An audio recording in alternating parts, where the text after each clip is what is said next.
మల్లారెడ్డి గారు, parliament convener Venkateswara Reddy గారు, భూమన్న గారు, వేదిక మీద ఉన్న సీనియర్ నరేంద్ర మోదీ గారి నాయకత్వం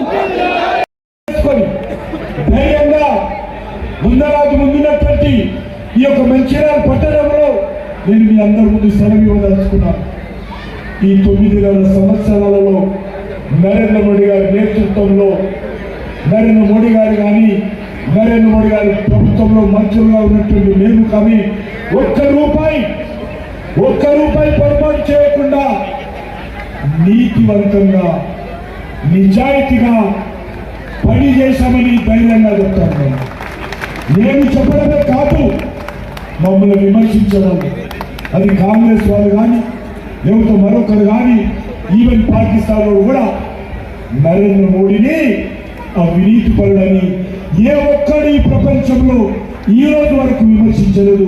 దట్ ఈస్ ఏ క్రెడిట్ ఈరోజు భారతీయ జనతా పార్టీ. ఏ ఒక్కడు, ఏ పేపరు, ఏ టీవీ ఈరోజు నరేంద్ర మోడీ అవినీతి పరుడు అన్నాడు. మాట నిలబెట్టుకున్నాము.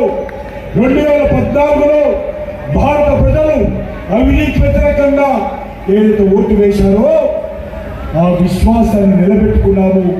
నీతి నిజాయితీతో పనిచేస్తూ ఉన్నాము.